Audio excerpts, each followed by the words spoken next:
Halo, selamat malam pemirsa. Assalamualaikum warahmatullahi wabarakatuh. Selamat bertemu dalam Chatterbox Ramadan untuk edisi hari ini di hari Sabtu 1 Maret 2025 atau sudah kita berinjak kepada malam kedua bulan Ramadan 1446 Hijriah. Alhamdulillah hari ini cuacanya bersahabat ya, sehingga bisa lebih tenang kita untuk melaksanakan sholat tarawih malam kedua bulan Ramadan tahun 1446 Hijriah.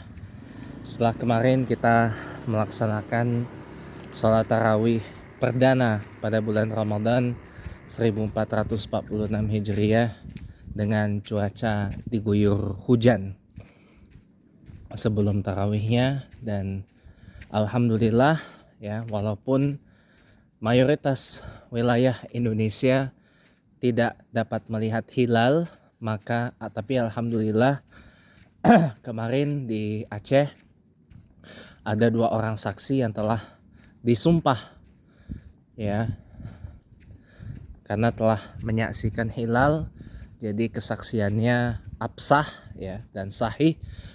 Maka diputus hari ini telah kita lalui hari pertama bulan Ramadan 1446 Hijriah. Sementara tetangga kita Malaysia, Brunei Darussalam, Singapura dan Filipina serta kemungkinan Thailand juga baru akan mulai berpuasa Ramadan pada besok hari Ahad 2 Maret tahun 2025.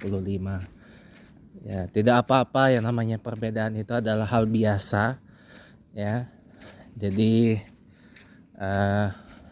kita maklum ya, karena mungkin kondisi cuaca dan juga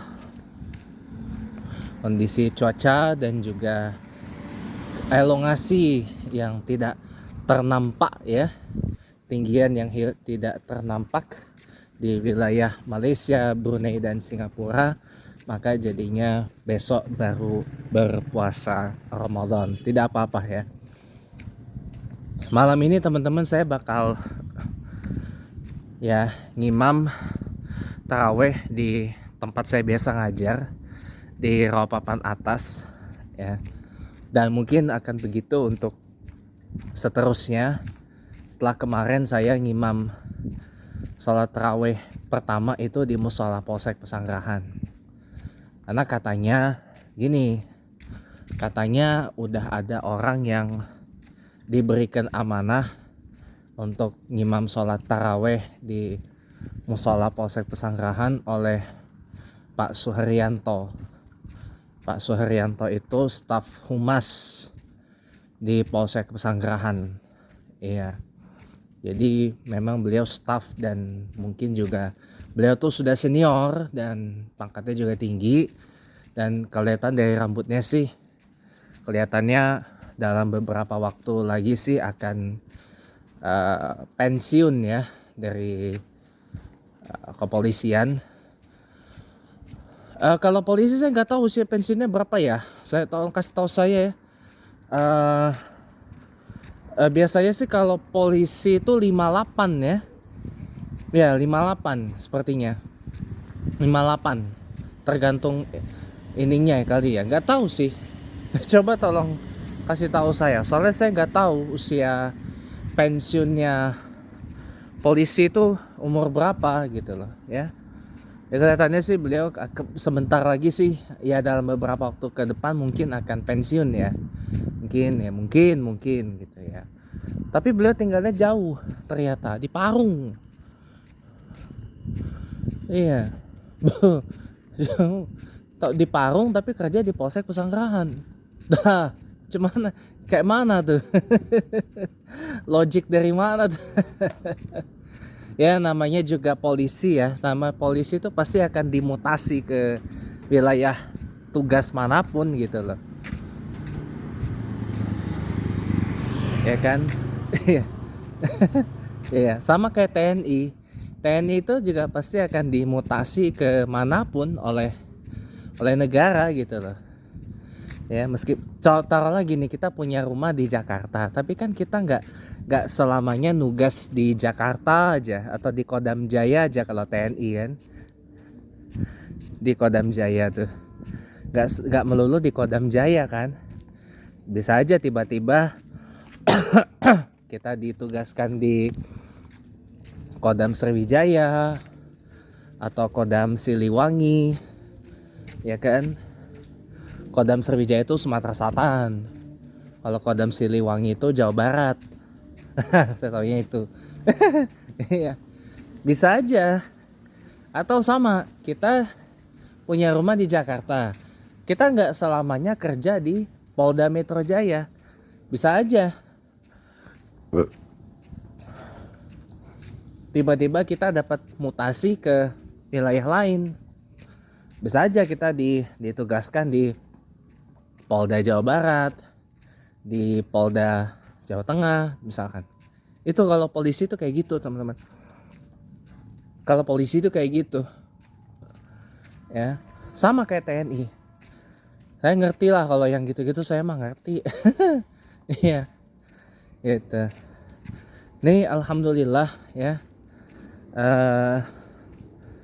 Ya saya sih bersyukur gitu loh. Oh ada nih yang ini, jadi nggak bergantung di saya kan. Ya alhamdulillah kalau kayak gitu. Jadi saya bisa memenuhi janji saya di sana.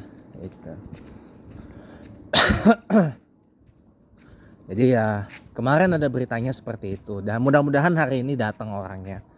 Ya mudah-mudahan hari ini datang. Jadi insya Allah sholat tarawih di Mushola Polsek Pesanggrahan tuh nggak keputus gitu loh. Dan harapan saya nggak sepi. Kalau sepi mah repot. Iya. Jadi saya nih ibaratnya dicadangkan, di bangku cadangkan gitu loh. Karena pemain utamanya sudah ganti. Ya, saya di bangku cadangkan. Nggak apa-apa sih. Ya, jadi saya malah lebih happy gitu loh, bisa imam di tempatnya yang biasa saya ngajar ngaji itu. Itu bukan majelis saya gitu ya. Bukan, itu punya teman saya. Itu sebenarnya bukan teman saya sih, temennya teman saya. Saya kan punya teman di situ namanya Indah, ya kan. Saya dulu pernah ngajar bahasa Inggris di tempatnya Indah di Rawapapan Atas itu kan.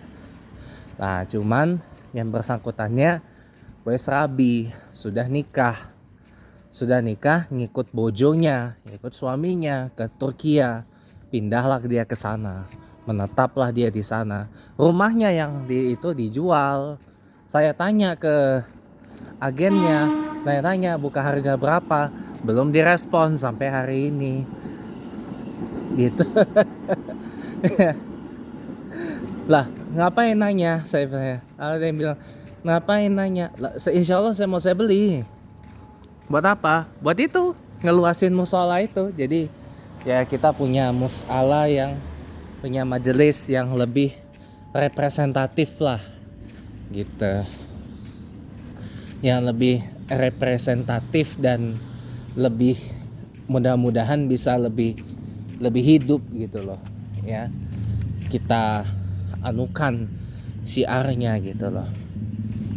Kalau rumah yang di samping Polsek Pesanggrahan itu dijual pun juga saya mau beli, tapi bakal saya ubah jadi Masjid Ghairu Jami. Jadi masjid yang tidak selenggara salat Jumat. Nah beda Masjid Jami dengan Masjid Ghairu Jami itu beda. Kalau Masjid Jami itu adalah masjid yang menyelenggarakan salat Jumat. Sementara kalau Masjid Ghairu Jami itu artinya masjid yang tidak menyelenggarakan salat Jumat. Bedanya di situ. Ya, jadi mirip dengan musala. Masjid Ghairu Jami itu ya mirip dengan musala, tapi ukurannya lebih besar. Ya, lebih besar dari musala. Gitu. Tapi dia tidak menyelenggarakan sholat Jumat itu. Itu namanya Masjid Ghairu Jami. Apa contoh masjid Ghairu Jami yang terkenal? Salah satunya adalah Masjid Jami Ambon. Nah, namanya boleh Masjid Jami Ambon di Maluku sana. Salah satu masjid tua dan bersejarah di Kota Ambon, Maluku, ya. Nah, tapi itu masjid tidak menyelenggarakan salat Jumat. Ya, tidak selenggara salat Jumat. Nah, sebagai gantinya dibikinlah masjid yang lebih besar di sampingnya, yang kita kenal dengan nama Masjid Raya Al-Fatah Ambon, yang menyelenggarakan sholat Jumat karena kapasitasnya lebih besar dan bangunannya sendiri besar, teman-teman.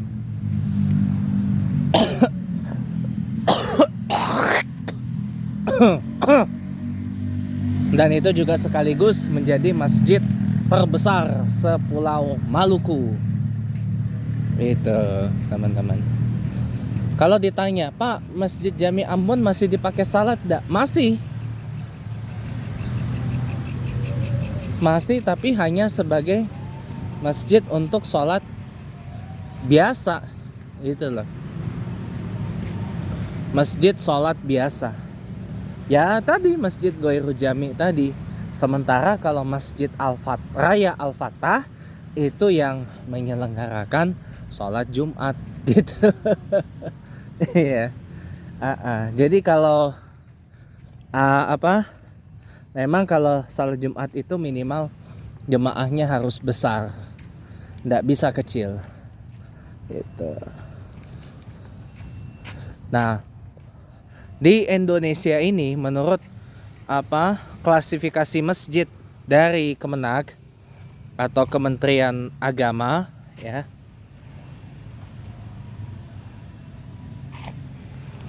Menurut klasifikasi dari Kementerian Agama, ya, masjid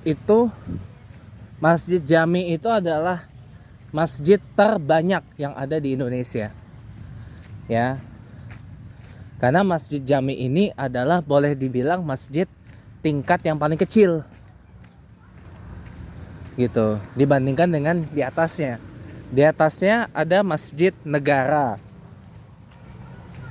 Masjid Negara yaitu Masjid Istiqlal di Jakarta. Begitu ibu kota Indonesia telah resmi pindah ke Kota Nusantara atau IKN, ibu kota Nusantara, ya. Maka Masjid Negara juga yang di IKN, masjid yang di IKN itulah yang nanti akan ditetapkan sebagai Masjid Negara. Lalu bagaimana Masjid Istiqlal ke depannya setelah ibu kota negara Republik Indonesia pindah ke Nusantara? Apakah tetap akan sebagai Masjid Negara apa tidak? Jawabannya adalah tidak, teman-teman. Masjid Istiqlal akan kehilangan statusnya, akan hilang statusnya sebagai Masjid Negara sehubungan dengan pindahnya ibu kota negara Republik Indonesia ke Nusantara. Gitu, teman-teman. Ya, gitu. Jadi otoritas. Jadi kalau ibu kota Indonesia telah pindah ke Nusantara, pasti ibu kota akan ke sana. Pasti Masjid Negara akan ada di IKN. Walaupun lebih kecil dari Masjid Istiqlal. Cuma kapasitasnya 60.000 jemaah, separohnya dari Istiqlal. Kalau Masjid Istiqlal tuh 200.000 jemaah. Nah, itu gila kali bah. Masjid terbesar se-Asia Tenggara. Masjid terbesar di Asia Timur. Wah, itu besar kali bah. Ya kan? Mungkin ini kali ya, Bung Karno menginginkan sebuah mahakarya, sebuah masterpiece ya. Masterpiece ya, tempat ibadah, masjid ya lebih tepatnya, yang bisa seperti Candi Borobudur. Besar, kuat, kokoh, ya kan? Bertahan hingga ribuan tahun lamanya. Makanya kenapa Masjid Istiqlal itu ukurannya besar banget, dan di sana bahan-bahannya adalah bahan-bahan yang tidak kayu. Baja, marmer, ya, aluminium. Rata-rata tuh baja. Toiletnya aja, WC-nya aja itu pakai baja nirkarat, stainless steel. Rata-rata tuh pakainya marmer putih yang didatangkan dari Italia. Luar biasa ya. Baja konstruksi utamanya.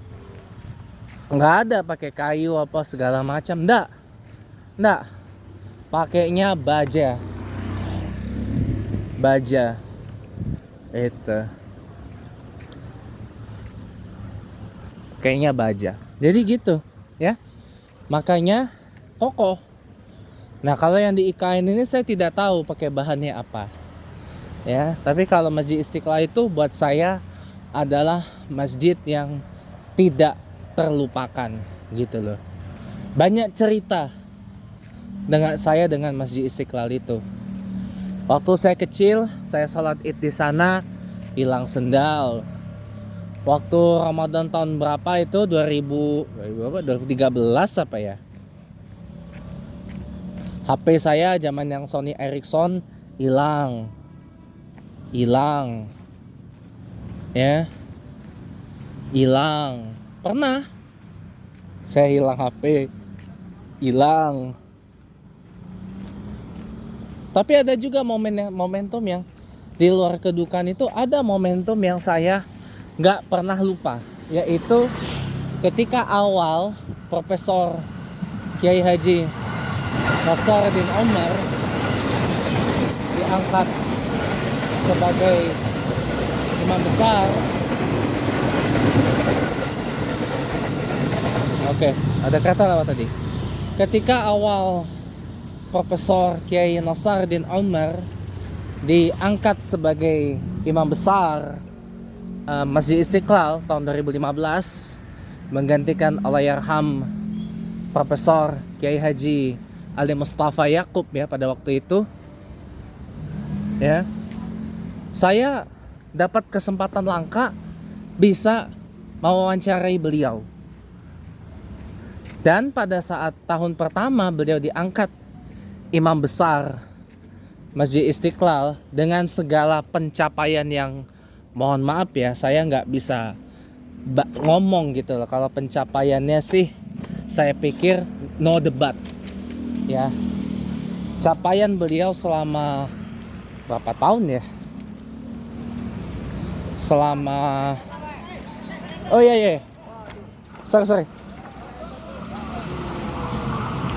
asik, thank you ya. Welcome back. Tadi momentum tegang telah terlewati, alhamdulillah. Saya nggak lihat ada kereta tadi.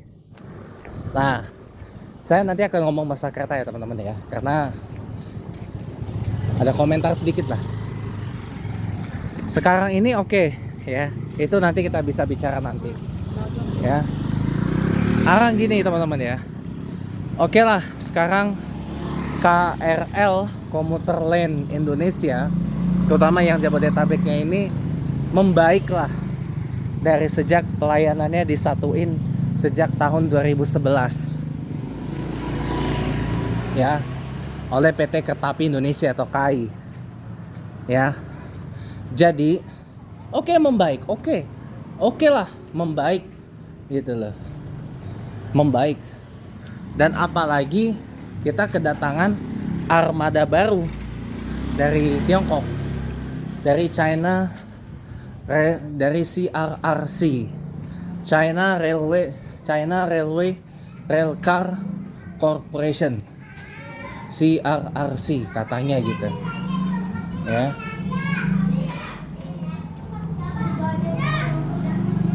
Pemerintah gitu. Jadi IT pun juga yang kereta CRRC ini belum pasti apakah lulus uji. Ya, welcome back. Jadi kita kedatangan armada KRL baru dari Tiongkok, dari CRRC China Railroad Railcar Corporation, kalau saya nggak salah.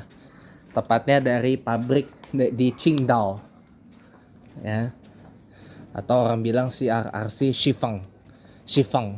Tulisannya dibaca gitu, ya, CRRC Shifang, yang baru kemarin dikirim ke depo Depok, dan unit prototipenya udah ada sebenarnya.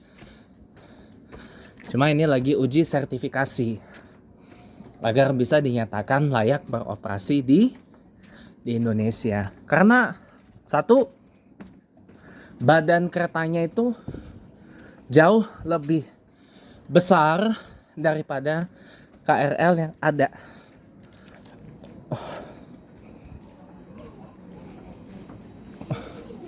Badannya jauh lebih besar dari KRL yang ada sekarang ini.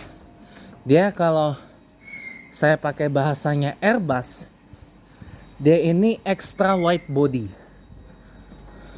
Badannya lebih besar, sehingga perlu diukur peronnya, ya, agar tidak gasruk ketika masuk peron.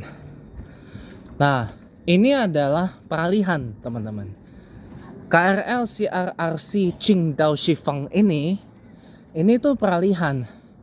Sebelum nantinya KRL Komuter Indonesia menggunakan KRL dari Inka yang lagi dibikin di Madiun. Nah, itu mulai tahun ini pengadaannya, KRL dari Inka Madiun, ya, mungkin lebih sesuai dengan spesifikasi yang ada di Indonesia. Nah, apa yang saya kritik? Headway-nya terlalu rapat, ya, terlalu rapat, dan layanannya cuma satu. Kalau headway-nya banyak dan multi service itu nggak apa-apa. Tapi kalau headway-nya rapat, single service, itu yang repot. Itu. Demikian, udah sampai di lokasi saya. Nanti pembahasan lainnya bisa habis ini, ya. Terima kasih, selamat malam, dan sampai bertemu lagi.